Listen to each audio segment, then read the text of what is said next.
누가 이 성가대의 에이스들인지 오늘 이게 세 분만 남았는데도 그냥 딴 것보다도 이 어머니와 아들이 이 찬양하는 모습이 사실 제일 저는 감명이 깊었습니다.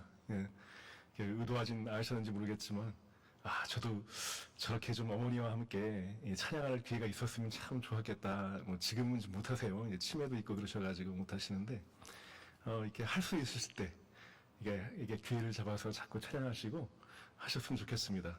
그래서 이제 자녀가 있으시면 자녀와 함께 쓰셔도 되고 아니면 뭐 이렇게 가족과 함께 쓰셔도 좋을 것 같습니다. 그래서 이제 이 자리가 지금 세 분뿐만 아니라 좀 이렇게 차고 가족들이 막 차고 넘치는 그런 성가대가 되기가 막 이렇게 눈에 이렇게 아른아른 거리는 것 같습니다. 예. 그래서 오늘 많이 은혜 받았습니다. 이 폭군의 셰프라는 드라마가 있었습니다. 저도 좋아할 정도니까 이 젊은 분들은 더 많이 좋아했을 것 같아요. 아주 이 전승에 따르면 연산군이 미식가였다고 합니다. 이 절대 미각을 가지고 있다는 그런 전승이 있습니다. 그래서 이제 이 연산군의 셰프로 이 소녀시대의 그 윤아가 나옵니다. 물론 윤아가 만들어주면 다 맛있겠죠. 그런데 여기서 윤아가 아주 이 미슐랭 셰프로 나와가지고 시대와 공간을 뛰어넘어서 이제 궁중 요리를 선보이기 시작합니다. 근데 여기서 이제 연산군이 한 입을 딱 베어 물면 이 재료들이 막 공중에 막 돌아다니는 그런 리액션 장면이 나오는데 막 이 춤도 추고 화면 가득 봉황도 날아오르고 이런 먹방의 그 판타지가 막 펼쳐지는 것이 아주 재밌게 보았습니다. 이제 설교를 준비하면서 이런 생각을 했습니다. 자, 오늘은 이런 화면이 잘 나올 거예요. 시꺼먼 화면. 왜? 저 보시라고. 이걸 딱 펴놓으면 여기만 보고 있습니다. 그래서 이거 딱 나오면 이제 저 보시면 됩니다. 자, 그래서 폭군의 셰프가 환타지라면 역사 속에 실제로 이 폭군의 셰프도 있지 않았을까? 그래서 찾았던 사람이 레오나르도 다빈치였습니다. 이 검색을 해보면 이런 얘기들이 나옵니다. 실제로 다빈치가 젊은 시절에 이 세 마리 달팽이라는 그 식당에서 일을 했었다. 거기서 주방장을 했다는 얘기가 있습니다. 그래서 나중에는 독립을 합니다. 독립을 할 때 이 보티첼리라고 하는 이 또 다른 화가가 있습니다. 이 둘이서 식당을 찾았다는 얘기가 있습니다. 그 이름을 바꿔가지고 세 마리 개구리. 실제로 개구리 요리가 메인이었다고 그래요. 근데 식당이 망했습니다. 왜 망했냐면 오늘날로 따지면 양보다 질이었어요. 실험적으로 이 맛있는 그 음식을 조금씩만 주다 보니까 피렌체는 그 당시에는 양보다 질이었는데, 질보다 양이었는데 사람들이 이거 가지고 어떻게 먹으라고 그러냐. 아주 불만이 많고 결국에는 이제 문을 닫게 되었다는 얘기가 있습니다. 그런데 제가 이제 예화를 쓸 때 반드시 하는 일이 하나 있어요. 예화의 그 원출처를 확인하는 것입니다. 그래서 그 확인을 좀 해봤습니다. 근데 이 이야기가 사실이 아니었습니다. 얘기를 들어보니까 1987년에 영국에서 레오나르도의 주방 노트라는 책이 출간이 됩니다. 그래서 이 저자가 보는 것은 이 다빈치의 잃어버린 필사본이 발견됐다. 그렇게 주장을 하지만 그 원본을 본 사람이 아무도 없습니다. 학자들이 보니까 이게 그냥 나중에 만들어진 책이라고 얘기를 해요. 그래서 이제 오늘 함께 나눌 말씀이 이 정보를, 그러니까 인포메이션도 음식처럼 다루라는 말씀을 나누려고 하는데 이 이야기가 딱 보니까 그럴듯하고 아주 재미있는 얘기잖아요. 근데 확인하지 않은 이야기를 이게 접시에 담아서 이렇게 내어놓을 뻔했다는 것이죠. 그 세상이기도 합니다. 이 강단에 선 사람도 예외가 아니란 것이죠. 우리가 검증된 것을 내놓아야 되고 같이 나눠야 되는데 그러지 못한 경우가 많다는 것입니다. 자, 그렇다면 검증된 이야기가 있습니다. 확실한 것만 이야기하면 다빈치는 그러니까 밀라노에 있었던 적이 있습니다. 거기에 루드비코 스포르차라는 사람 밑에서 일을 했습니다. 거기서 맡은 역할이 연애 담당자였습니다. 이건 역사적인 사실입니다. 연애 담당자이다 보니까 음식에 대해서 잘 알아야 됐던 것이죠. 또 이 스포르자라는 이 군주도 연산군가라도 이 어린 조카를 밀어내고 이 권력을 쥔 좀 수였죠. 어느 정도는 폭군이었습니다. 그 다빈치가 그 폭군 밑에서 이 연애와 이 축제를 담당했던 것이죠. 그 식탁 언저리에서 일했던 사람입니다. 그런데 이 루도비코가 이 다빈치에게 의뢰했던 작품이 하나 있습니다. 여러분도 잘 아시는 작품? 바로 이거죠. 최후의 만찬입니다. 다빈치가 이 그림에 3년을 매달립니다. 12제자의 얼굴을 그리느라고 오래 걸렸던 얘기가 있습니다. 많이 나오는 얘기인데 비단 얼굴 때문만 아닙니다. 그 식탁 위에 있는 모든 음식 하나를 정확하게 고증해서 그리려고 했습니다. 빵, 포도주, 접시, 식탁보, 그 12개의 손의 모양, 또 12개의 표정. 자, 지금 이 그림은 이제 복원된 그림입니다. 이 미술사학자들이 이 복원을 끝내고 난 뒤에 식탁의 접시를 가만히 들여다봅니다. 그랬더니 이쯤에 이런 그림이 있습니다. 장어구이였습니다. 6월절 식탁에는 오를 수 있는 그림이 아니었죠. 갈릴리 6월절 식탁에 뭐 장어구이가 있을 리 없습니다. 이 다빈치 시대의 밀라노 사람들이 즐겨 먹던 음식이었습니다. 실제로 다빈치가 직접 적어놓았던 이 서재 목록에 당대의 요리책이 있었습니다. 그리고 그 책에 장어 요리법이 나오기도 합니다. 식당은 가짜죠. 하지만 음식을 아는 사람이었다는 건 진짜였습니다. 그리고 그는 예수님의 식탁에 이 자기 시대의 저녁 밥상을 같이 올려놓았던 것입니다. 그 2000년 전에 남의 이야기가 아니라 오늘 저녁 우리 식탁의 이야기라고 말하고 싶었던 것입니다. 그 수도원에 반델로라고 하는 사람이 기록을 해놓았습니다. 이 다빈치가 어떻게 그림을 그렸는가? 다빈치가 어느 날은 오더니 팔짱을 끼고서 한참을 이 그림을 바라보더래요. 몇 시간 동안 그림을 바라봅니다.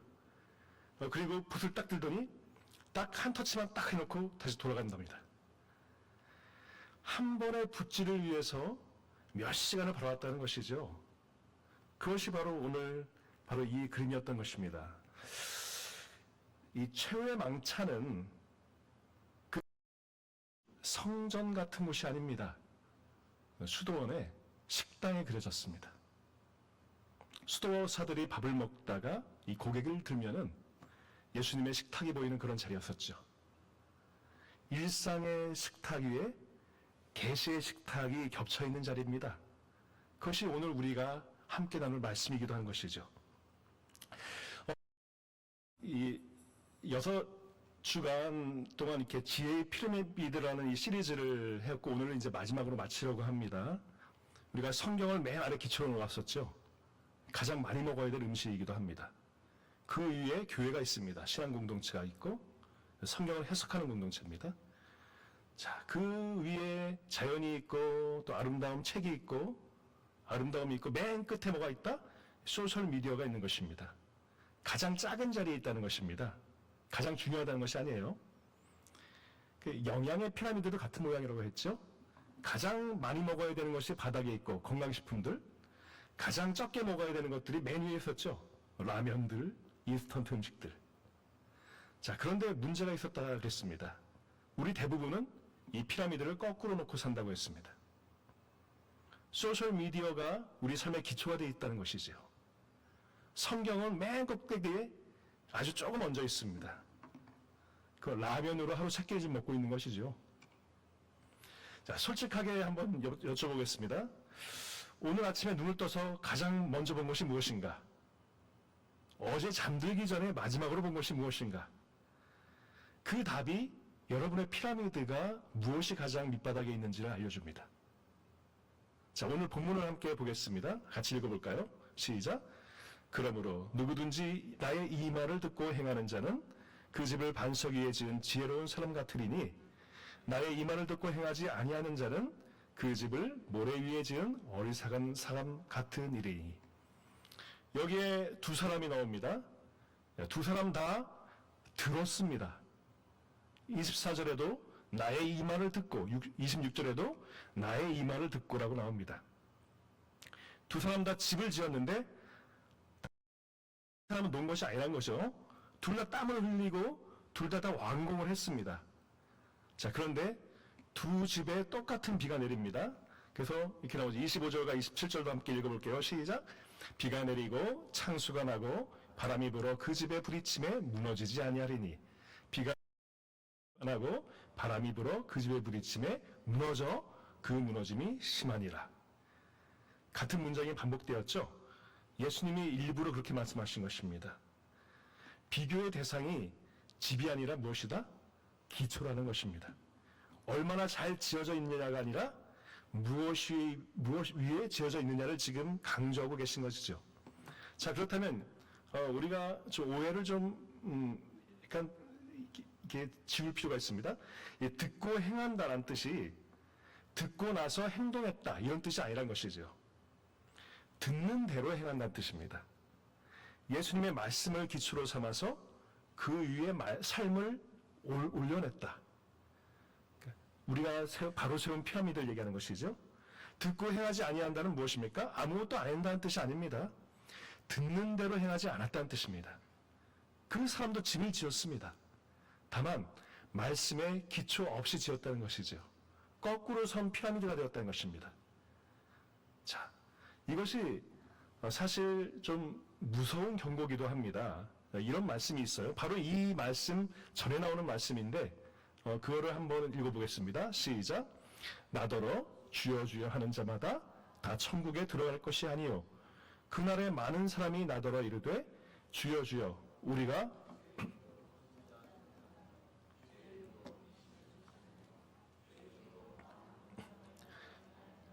하리니.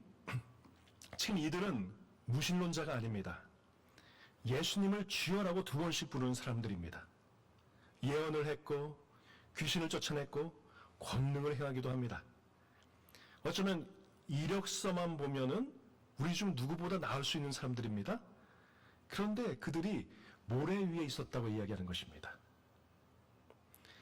교회 밖을 향하는 경고가 아니죠. 예배당 안에 앉아있는 저희를 향한 경고기도 합니다. 그래서 이 폭풍이 언제 온다고 얘기합니까? 여기 22절에 보면 그 날에라고 합니다. 마지막 날에 우리가 하나님 앞에 서는 날이라고 합니다.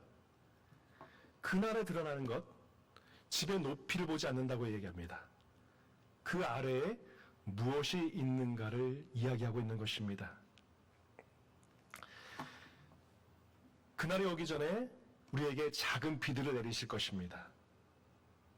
어쩌면 우리의 삶 가운데 많은 시험이 들 때가 많죠. 어려움도 있습니다. 관계가 무너지기도 하고 아프기도 하고 다들 앞서가는 것 같은데 나는 제자리인 것 같고 새벽에 잠 못 이루는 밤이 있고 우리에게 내리는 그 작은 비들 어쩌면 큰 비가 오기 전에 우리가 하나님 앞에 서기 전에 우리 집 아래를 확인해 보라는 뜻이기도 하는 것입니다.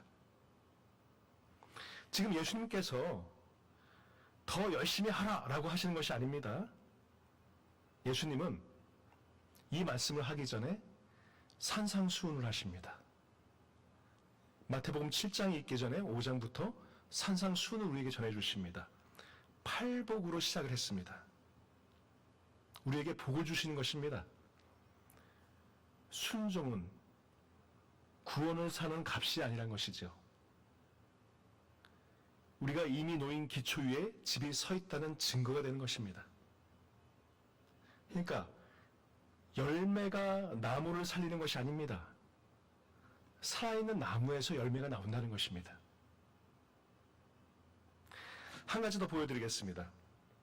우리가 모래 위에 지은 집이라는 거를 이 팔레스타인의 이 모습을 좀 보면은 좀 다르게 보이실 것입니다. 이스라엘이나 뭐 요르단 이런 데 가보신 분들은 알 것입니다. 와디가 있죠. 비가 오면은 강이 되고 건기에는 땅이 됩니다. 마른 강바닥이 있어요. 건기가 평평하고 곱고 터파기가 쉽습니다. 목동들은 여기에 살기 좋아요. 건기에 여기에 천막을 짓거나 땅을 임시로 지을 곳을 살기 좋습니다. 반석 같은 데 지으려면 돌을 깎고 바위를 깎고 집을 지어야 되지만 모래는 짓기가 쉽습니다. 나빠 보이지가 않습니다. 오히려 더 쉬워 보입니다. 모래를 고르는 사람들은 어리석어서가 아닙니다. 쉽고 빠르고 모두가 거기 짓고 있어서 자기도 고르게 된다는 것이죠. 어쩌면 우리 시대의 가장 곱고 평평한 모래가 뭐라고 얘기할 수 있겠습니까? 어쩌면 인터넷 검색, AI와 같은 것이죠. 쉽고 빠르고 지금 모두가 거기에 지금 집을 짓고 있습니다. 그 JP 랑가스와미라는 인도 출신 기술자가 있습니다. 이분이 이제 테드 터크를 하는 걸 한번 보았는데 이 제목이 Information is Food입니다. 이 정보는 음식이다라는 제목으로 하는데 여기에 질문이 이것이었습니다. 당신이 소비하는 모든 정보를 음식이라고 생각한다면 무엇을 다르게 하시겠습니까? 한번 이 질문을 오늘 본문을 따라서 우리 시대의 언어로 한번 옮겨놓으면 어떨까? 그러니까 다시 말씀드리면 그 성경의 말씀을 지금 우리 이 IT 시대에 다시 질문한다면 이 말씀이 될 수 있다는 것이죠. 그가 이제 세 가지를 제시했는데 그 세 가지를 한번 짚어보겠습니다. 첫 번째, 자, 식단. 뷔페에 가면은 두 종류의 사람이 있습니다. 자, 눈에 보이는 것을 지나치지 못하고 일단은 하나씩 하나씩 담아두는 사람. 담아두다 보면 어떻게 돼요? 산더미가 됩니다. 저도 그런 부류에 속했습니다. 요즘은 좀 절제하게 되었어요. 그리고 접시가 언제 충분히 찼는지를 아는 사람이 있습니다. 그래서 딱 먹을 것들만 딱 집어가지고 놓습니다. 그러니까 두 번째 사람이 지혜로운 사람이 맞습니다. 첫 번째처럼 먹으면 나중에 탈이 납니다. 학생들은 모르죠. 지금 많이 먹어도 소화시킬 수 있는데 갈수록 이제 못 먹기 시작합니다. 자, 우리는 정보를 탐식합니다. 어쩔 땐 이 배가 고파서 먹는 것이 아니라 뷔페처럼 손이 심심해서 먹게 됩니다. 자, 지혜는 우리가 의도를 가지고 접근해야 됩니다. 아무렇게나 들어가서 그냥 집어먹는 것이 아니라 계획을 가지고서 먹어야 된다는 것이죠. 정보도 그렇다는 것입니다. 자, 두 번째가 있습니다. 소화를 해야 됩니다. 그것이 무엇이냐면 우리가 먹기만 하고 움직이지 않으면 병나죠. 근데 일하시는 분들, 우리 교수님들 사실 밥 먹을 시간도 없이 일하니까 밥 먹고 나서 바로 또 앉아서 일하시잖아요. 그러면 이렇게 소화도 안 되고 이제 병이 나지 않습니까? 근데 정보도 그렇다는 것입니다. 소비는 하지만, 자, 그걸 살아내야지 않으면 병이 난다는 것이죠. 나의 이 말을 듣고 행하지 않는 자가 되는 것입니다. 어쩌면 우리가 증거 기반으로 해가지고 가설을 세우고 검증하고 이제 결과를 내잖아요. 신앙도 그렇다는 것입니다. 말씀을 삶에서 살아보고 열매가 맺혀야 되는 것입니다. 그들의 열매로 그들을 알리라. 그 말이 반석 위의 집이라고 말씀하시는 것이죠. 우리가 지금 어느 정도까지 왔냐면 씹는 일까지 대신해주는 도구가 생겼죠. AI가 지금 그러고 있습니다. 인공지능이 그러고 있습니다. 지난 한 주 동안에 AI에게 뭔가 이렇게 물어보지 않는 분 아마 거의 없을 것입니다. 저도 사용하고 있죠. 그러니까 AI를 쓰지 말라 하는 말씀이 아닙니다. 자, AI가 주는 것 미리 씹어놓은 음식이다 보니까 우리가 이 500페이지짜리를 어쩔 땐 10줄로 요약도 해주고 아주 유용한 것이기도 합니다. 근데 아이에게 이유식을 주는 이유가 있습니다. 왜? 이빨이 없잖아요.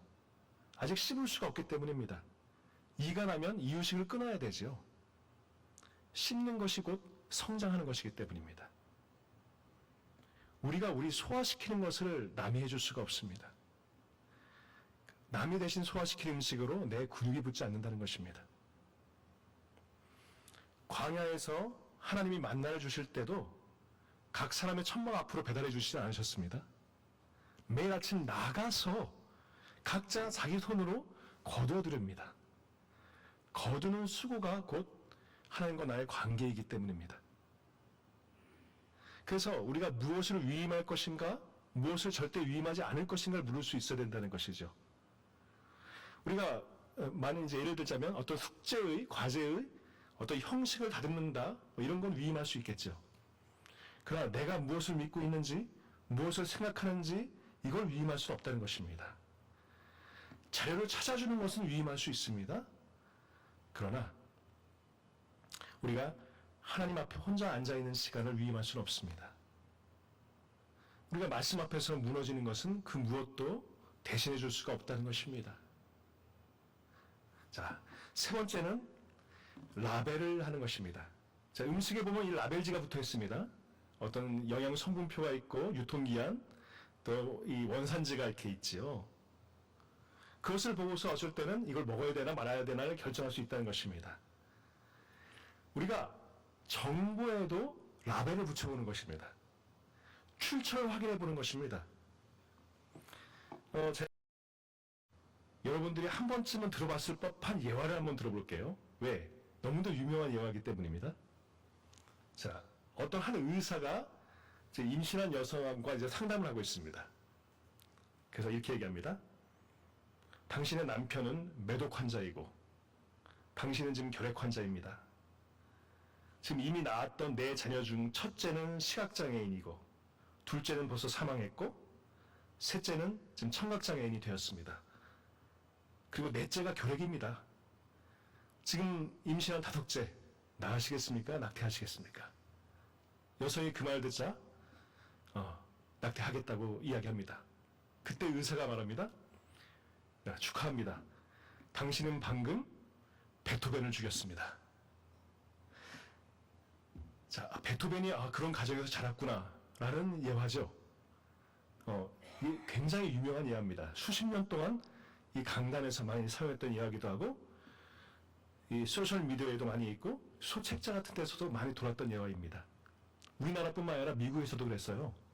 그런데 사실이 아닙니다. 베토벤은 사실 그 살아남았던 형제 중에 맞이었죠.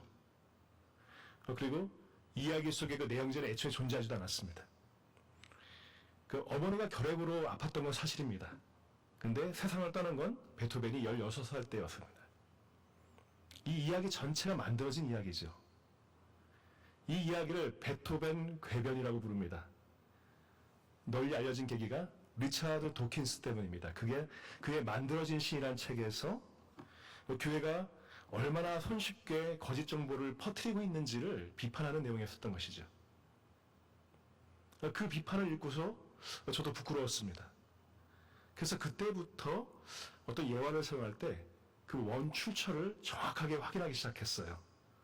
그래서 오늘 다빈치 이야기로 시작할 때도 그 습관을 들여서 확인한 것입니다. 우리가 옳다고 믿는 것을 옹호하기 위해서 거짓말을 사용할 필요가 없습니다. 진리는 거짓의 도움을 받지 않습니다. 거짓의 도움을 받는 순간 우리는 진리를 배신한 것이기도 하죠. 우리는 논문에 각주를 답니다. 출처를 바뀌지 않으면 표절이 됩니다. 신앙의 이야기도 그런다는 것입니다. 거기에도 각주를 달아야 되는 것이죠. 우리가 단톡방에 올리는 것도 그런 것입니다. 그 원산지를 확인해야 되는 것입니다. 학문에서 지키는 정직, 신앙에서 지키는 정직, 우리가 생활에서 지키는 정직으로 이어져야 된다는 것입니다. 자, 그렇다면은, 우리가 어떻게 살아야 되는지에 대한 얘기를 좀 하겠습니다. 우리가 이런 얘기는 좀 해보셨죠? 디지털 디톡스, 또는 미디어 금식. 무엇을 끊을까? 어떻게 피할까? 이제 그런 것도 필요합니다. 하지만 금식은 훈련이지 그것이 식사가 되지 않습니다. 그것을 우리가 살 수는 없어요. 언젠가는 다시 먹어야 되고, 문제는 그때 무엇을 어떻게 먹어야 되느냐가 중요하다는 것입니다. 그래서 오늘 이걸 저는 미디어 미수이라고 부릅니다. 오늘 설교 제목이기도 하죠. 또 그런 책도 나와 있습니다. 미식가처럼 정보를 먹자는 것입니다. 천천히 음미하고 그 재료와 출처를 확인하고 만든 사람의 의도를 살피고 또 균형을 평가해보고 진짜와 가짜를 분별하는 것이죠. 그래서 여기서 5가지 습관을 한번 나누겠습니다. 첫 번째, 목적을 가지고 들어가는 겁니다. 자, 미식가는 아무 식당이나 들어가지 않습니다. 무엇을 먹을지 결정하고 문을 엽니다. 정보도 마찬가지입니다. 계획 없이 스크롤을 하지 말라는 것이죠. 배가 고프지도 않은데 길거리 음식을 계속 집어먹는 것과 같다는 것입니다. 배는 부르지 않고 속만 더부룩하게 된다는 것이죠. 이번 주에 꼭 해보십시오. 어떤 앱을 열기 전에 한 문장 먼저 말해보는 것입니다. 나는 지금 무엇을 하러 지금 들어가는가?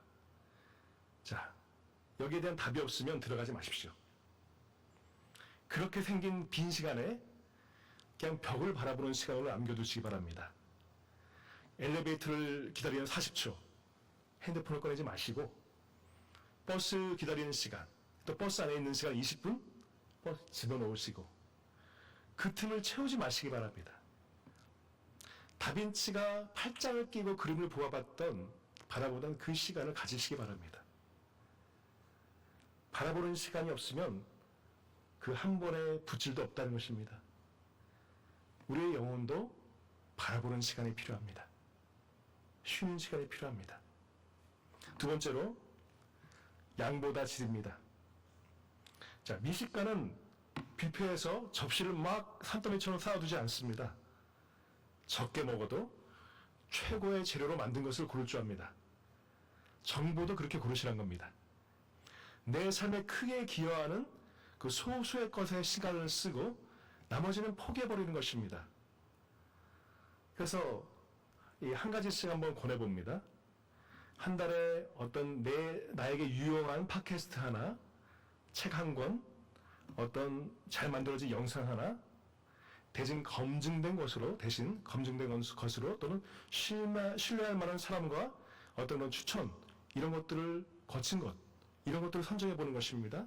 그런 것들을 읽어보시기 바랍니다. 자, 그리고 세 번째, 속도를 늦추십시오. 이 포크레 셰프에서 이제 알게 된 이 요리법 중에 하나가 수비드입니다. 수비드 스테이크라는 것을 이제 만드는 장면이 있는데, 낮은 온도에서 오랫동안 이걸 익히는 조리법입니다. 불이 세면 어떻게 됩니까? 겁만 타고 속은 익지 않죠. 그래서 천천히 익히면은 이 재료 본연의 맛이 살아난다는 것입니다. 정보도 그렇다는 것입니다. 우리가 과열된 불 위에 어떤 지식을 급하게 이렇게 익히고 삼킨 경우가 많다는 것이죠. 그렇게 삼킨 정보는 소화되지도 않고 겉돌기만 하게 됩니다. 이 좋은 정보를 거르는 가장 좋은 필터는 시간입니다. 오래 살아남아 있는 것일수록 가치를 담고 있을 확률이 높다는 것이죠. 서점에 가면 베스트셀러 란이 있습니다. 보통 거기서 한 권씩 뽑으시죠. 근데 그 옆에 혹시 또 뭐가 있습니까? 스테디셀러가 있습니다. 진짜 보물은 사실 거기 있는 경우가 많다는 것입니다. 우리가 SNS를 하다가 어떤 분노가 치밀어 오는 그런 글들을 보죠. 그럼 옮기거나 댓글을 달기 전에 어떻게 하라? 하루를 묵혀보는 것입니다. 자, 하루가 지나면 상당수가 사실이 아닌 경우가 많다는 것입니다. 또 사실이어도 내가 반응할 필요가 없다는 경우가 많습니다. 분노는 알고리즘이 가장 좋아하는 재료입니다. 그래서 여러분의 분노를 자극할 때에 그걸 값없이 내주지 마십시오. 여러분의 감정도 귀한 것입니다. 가장 필요할 때 그걸 사용하시기 바랍니다. 자, 네 번째.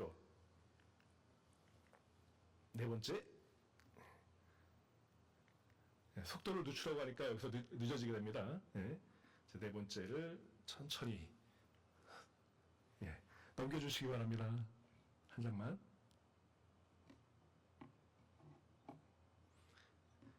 다 속도가 그냥 늦어졌습니다. 자, 다양하게 드십시오. 진짜 미식가는 한 가지 음식만 먹지 않습니다. 근데 알고리즘은 정반대입니다. 어제 먹었던 것, 어제 좋아한 것을 오늘도 우리에게 알려주는 것이 알고리즘이죠. 그래서 뭐가 됩니까? 편식을 하게 된다는 것입니다. 미각이 좁아지고 어느 순간 세상 사람들이 다 나처럼 생각한다고 믿게 된다는 것이죠. 그래서 어떻게 해야 되냐면 한 달에 적어도 한 번씩이라도 나와 다른 목소리를 일부러 의식적으로 들어보는 것입니다. 다른 정치, 다른 세대, 다른 전공, 다른 나라의 목소리를 들어보려고 의도적으로 노력해보는 것이죠.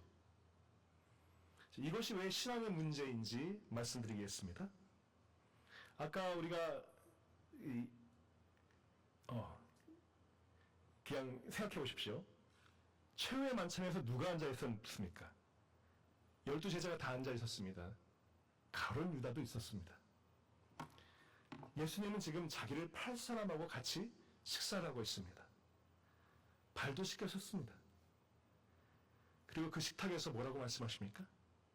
서로 사랑하라는 새 계명을 주십니다.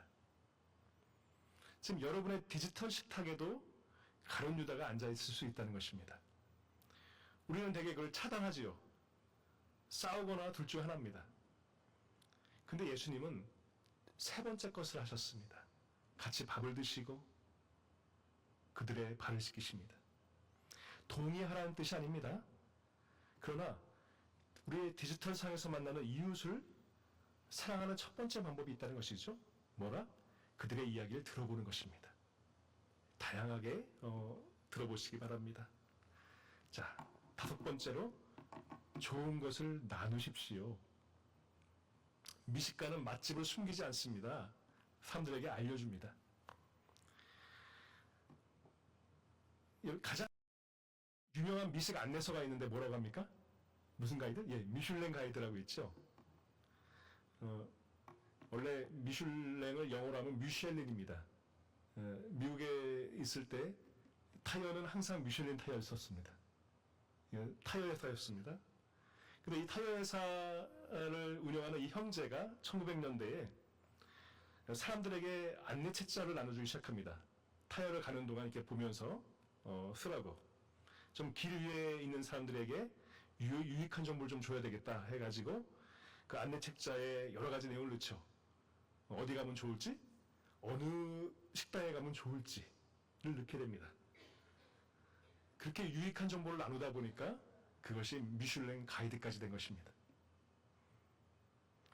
인터넷과 이 소셜 미디어의 축복 중에 가장 유용한 것, 정확한 것, 바로 이것입니다. 유익하고 선하고 참되고 그 아름다운 것을 또 손쉽게 나눌 수가 있습니다.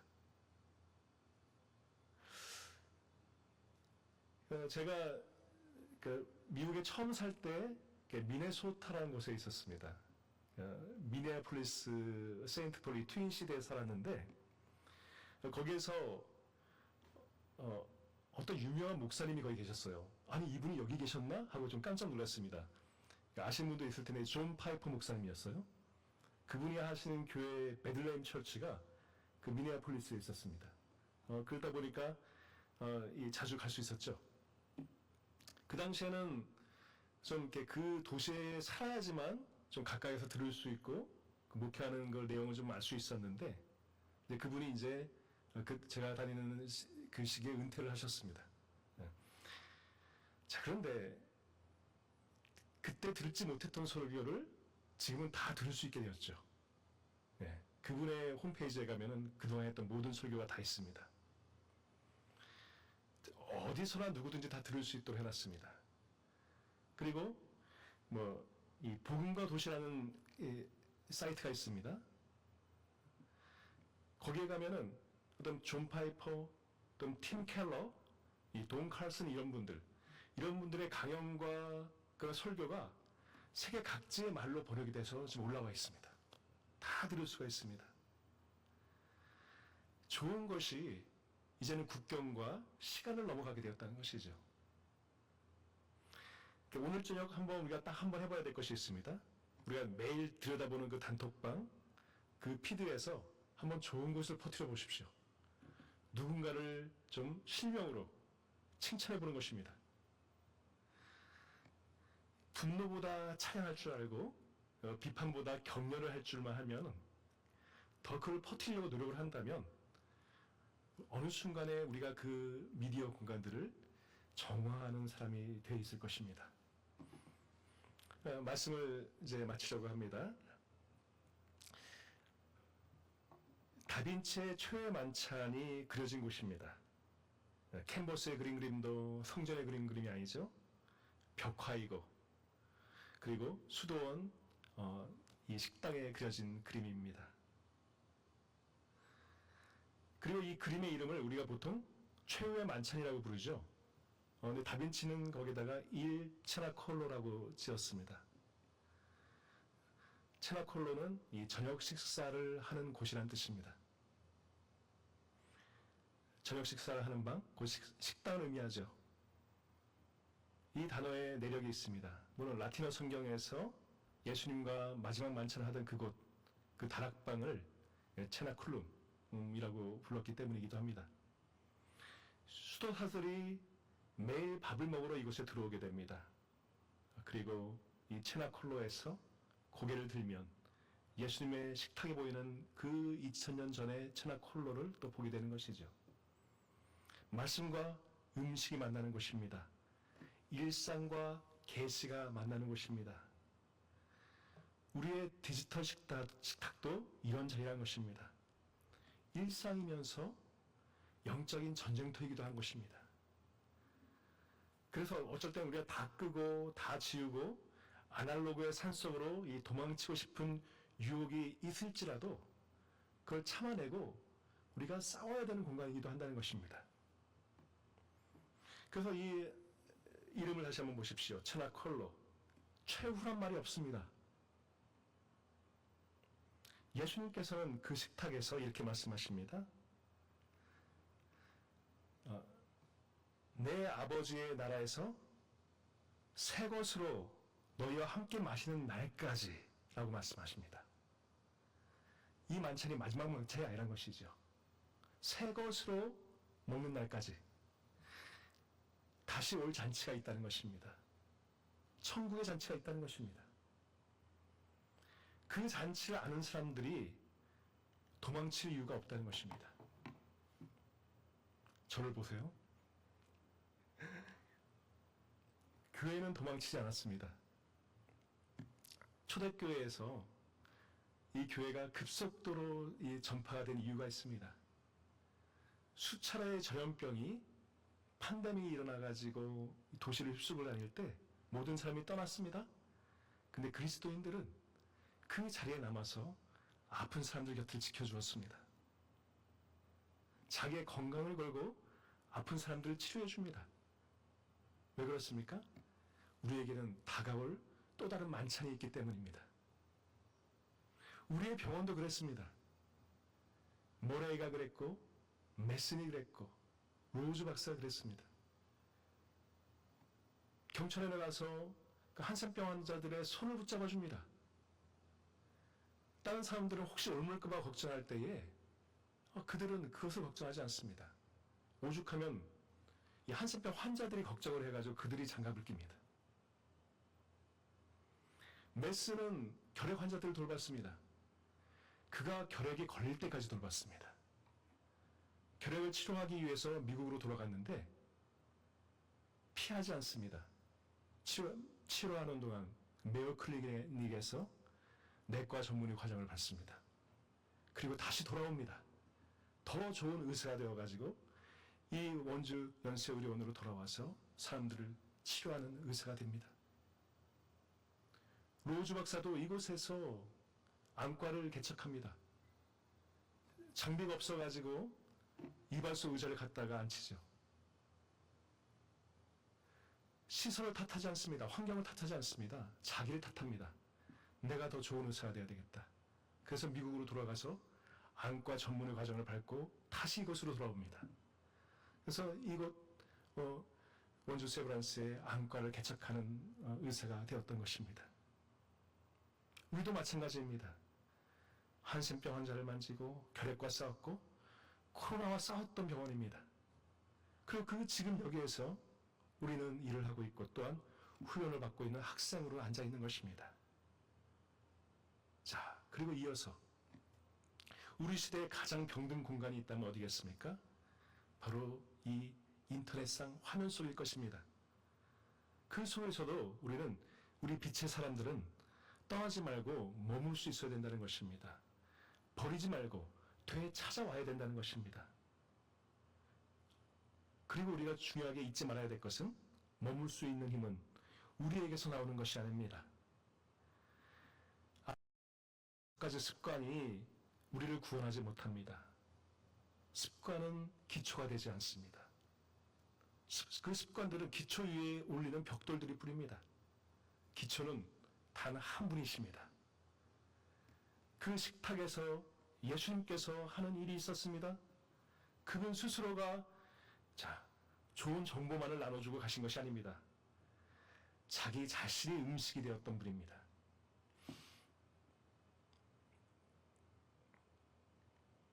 거기에서 내가 곧 생명의 떡이니 내게 오는 자는 결코 줄이지 아니할 터이라고 말씀하십니다. 말씀이 육신이 되었습니다. 육신이 되셨다는 것은 먹을 수 있게 되었다는 것이죠. 우리가 씹고 삼켜서 우리의 일부가 되도록 하십니다. 하나님께서 자기를 그렇게 우리에게 내주셨습니다. 그 떡을 먹은 사람들이 다른 음식을 분별할 수 있습니다. 가장 귀한 음식을 먹었던 사람들이 진짜를 맛보았기 때문에 진짜를 맛본 혀는 가짜를 알아본다는 것입니다. 우리들의 피라미드를 바로 세우기를 축원합니다. 바닥에 말씀을 놓으십시오. 그 위에 공동체, 교회를 그리고 자연을, 책을, 아름다움을 쌓으시기 바랍니다. 가장 꼭대기 그 좁은 공간에 우리 그 화면 SNS를 두시기 바랍니다. 어쩌면 영적인 콜레스테롤, MSG가 가득한 시대입니다. 그러나 이 시대 한복판에서 온라인 공간에서도 맛있으면서도 동시에 영양가 있는 식탁을 차리고 또 나눠주는 그러한 지혜의 사람이 되시길 축원합니다. 기도하겠습니다.